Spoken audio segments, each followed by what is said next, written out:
ሳንቲያጎ በርናቦ ላይ ሪያል ማድሪዶች ሪሞንታዳ እንደሚሰሩ እርግጠኛ ሆነዋል። በነክሊያን ምባፔ ታምራዊና አስማተኛ እግሮች ታጅበው የኤምሬትስ ስቴዲየሙን ውርደትና ሽንፈት ለመቀልበስም የእርግጠኛ ያህል ስሜታቸውን እየገለጹ ይገኛሉ። አርሰናሎች ኤምሬትስ ስቴዲየም ላይ በማክሰኞ ምሽት የአውሮፓ ሻምፒዮንስ ሊግ ንጉሱን ሪያል ማድሪድን በመድፍ ሲያፈራርሱት አምሽተዋል። በሳንቲያጎ በርናቦ የመልስ ጨዋታም ንጉሱን ከዙፋኑ ላይ አውርደው ለመፈጥፈጥ ዝግጁ መሆናቸውን እየገለጹ ይገኛሉ። ሮብ ምሽት 4 ሰዓት ላይ ዓለም በሙሉ በጉጉት የሚጠብቀው የዓለም ጆሮዎችና አይኖች ሁሉ ያረፉበት የሪያል ማድሪድና የአርሰናል የሳንቲያጎ በርናቦ ፍልሚያ ይከናወናል። ሪያል ማድሪዶች በታሪካቸው 3-0ና ከዛ በላይ በጥሎ ማለፍ ጨዋታዎች 5 ጊዜ የተሸነፉ ሲሆን በታሪካቸው ውጤት መቀልበስ የቻሉት አንድ ጊዜ ብቻ ነው። 1976 ላይ የእንግሊዙን ክለብ ደርቢ ካውንቲን 4-1 በሆነ ውጤት ተሸንፎ ውጤቱን 5-1 ቀልብሶ በማሸነፍ ወደ ቀጣዩ ዙር ማለፋቸው ይታወሳል። በአውሮፓ ሻምፒዮንስ ሊግ 3 ጎልና ከዛ በላይ በሳንቲያጎ በርናቦ በጥሎ ማለፍ ጨዋታ ላይ ያስቆጠሩት የአርሰናል ጎረቤት በሆነው ቶተናም ላይ 2011 ላይ እንደነበረ ይታወሳል። ሪያል ማድሪዶች ላለፉት 7 ተከታታይ ዓመታት በሻምፒዮንስ ሊግ ጨዋታ በክለቦች ላይ ጎል አስቆጥረዋል።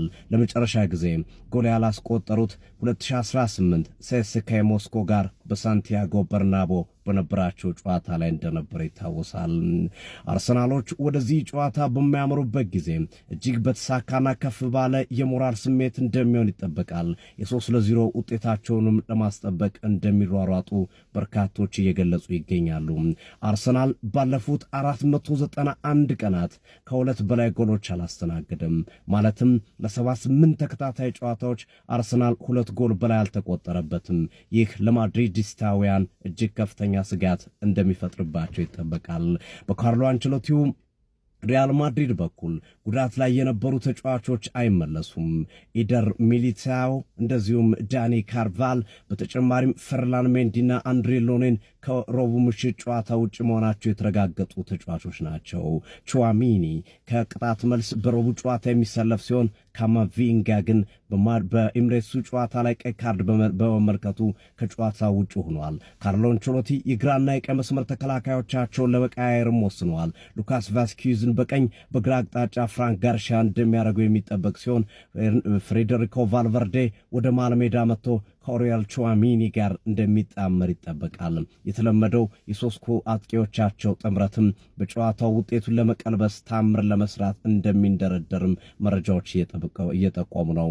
ክሊያን ምባፔ ባላቬሱ ጨዋታ ላይ ቀይ ካርድ ቢመለከትም በሻምፒዮንስ ሊጉ ጨዋታ ግን ከቪኒሺየስ ጁኒየርና ሮድሪጎ ጋር እንደሚጣመር ይጠበቃል። ባላቬሱ ጨዋታ ላይ ጎል ያስቆጠረላቸው ካማቪንጋ ግን በቀይ ካርድ ምክንያት የሮቡ ምሽት ጨዋታ የሚያመልጠው ይሆናል።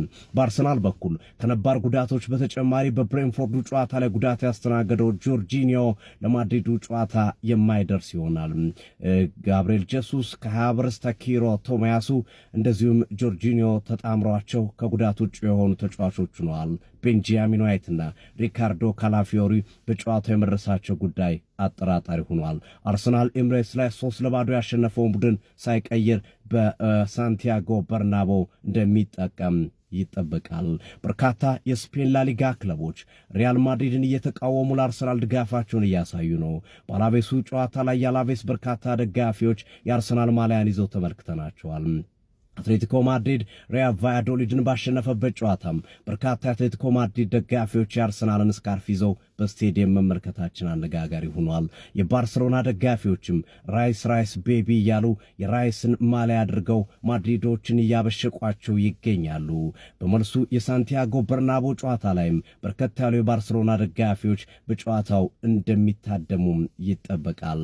ከዚህ በተጨማሪ ሪያል ማድሪዶች ውጤቱን ለመቀልበስ የማይቆፍሩት ድንጋይ የለም። ሳንቲያጎ በርናቦ ከ6 ሰዓት በፊት ጣራው እንደሚዘጋና እንኳን መድፍ ትንፋሽ እንዲወጣ እንደማይፈልጉ ሪያል ማድሪዶች እየዛቱ ይገኛሉ።